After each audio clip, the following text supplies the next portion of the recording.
Hello everyone, हम कर रहे थे 5 ईयर प्लान की सीरीज। तो आज का टॉपिक है 8th 5 ईयर प्लान। तो बात करते हैं 8th 5 ईयर प्लान के बारे में। तो 8th 5 ईयर प्लान यानी कि 8वीं पंचवर्षीय योजना, इसका टाइम पीरियड था, इसका ड्यूरेशन था 1992 से लेकर 1997 तक। और ये प्लान बेस्ड था राव मनमोहन सिंह मॉडल पे। तो इस टाइम पीरियड पे जो हमारे प्राइम मिनिस्टर थे वो थे पीवी नरसिम्हा राव और फाइनेंस मिनिस्टर थे डॉक्टर मनमोहन सिंह।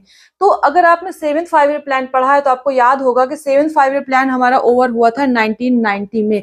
तो 8th 5 year plan was supposed to start from 1990 but due to some political changes it could not be started on the scheduled date on the scheduled time.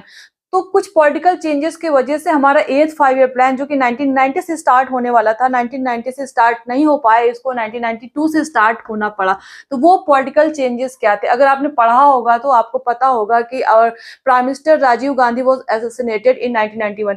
1991 में prime minister Rajiv Gandhi की हत्या हुई थी। उसके बाद economy में कुछ इकोनॉमिक क्राइसिस भी चल रहे थे, कंट्री ने फिस्कल रिफॉर्म इनिशिएट किया था। तो due to some political changes and economic crisis और पॉलिटिकल क्राइसिस, ये प्लान जो है 1990 को स्टार्ट ना होकर के 92 से स्टार्ट हुआ, राइट। तो अगर इसके ऑब्जेक्टिव की बात करें तो इसका मेन ऑब्जेक्टिव था human resource development. Human resource development यानी कि मानव संसाधन विकास, इसका मेन ऑब्जेक्टिव था। मानव संसाधन विकास की बात करें तो पब्लिक को हेल्थ फैसिलिटीज प्रोवाइड कराना, यूनिवर्सलाइजेशन ऑफ प्राइमरी और elementary education, then nutrition support, ये सारी चीजें प्रोवाइड कराना, ये इसके अंतर्गत आती थी, राइट। देन इंफ्रास्ट्रक्चर यानी कि अवसंरचना को बढ़ावा देना था, इंफ्रास्ट्रक्चर को मजबूत बनाना था। इंफ्रास्ट्रक्चर यानी कि रोड, पावर, ट्रांसपोर्ट, टेलीकम्युनिकेशन, इसको स्ट्रॉन्ग बनाना था, इसको मजबूत बनाना था। अगले अगर ऑब्जेक्टिव की बात करें तो to increase employment opportunities and reduce poverty. Unemployment को यानी कि बेरोजगारी को कम करना था, एम्प्लॉयमेंट अपॉर्चुनिटीज को बढ़ाना था और पॉवर्टी को, गरीबी को कम करना था। ये इसके कुछ ऑब्जेक्टिव्स थे, कुछ मेन ऑब्जेक्टिव्स थे, राइट।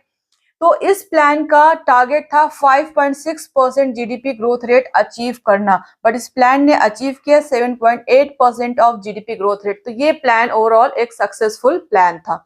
कुछ अगर इनिशिएटिव की बात करें, कुछ अचीवमेंट की बात करें तो इस प्लान पीरियड में इकोनॉमिक रिफॉर्म्स इनिशिएट किए गए।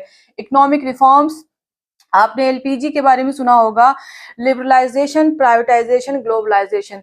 तो ये मॉडल इसी टाइम पे स्टार्ट किया गया। लिबरलाइजेशन यानी कि उदारीकरण, प्राइवेटाइजेशन निजीकरण, ग्लोबलाइजेशन वैश्वीकरण। तो इसके बारे में कभी हम डिटेल में अलग से डिस्कस करेंगे। तो ये सारी चीजें इसी प्लान में स्टार्ट की गई। तो ओवरऑल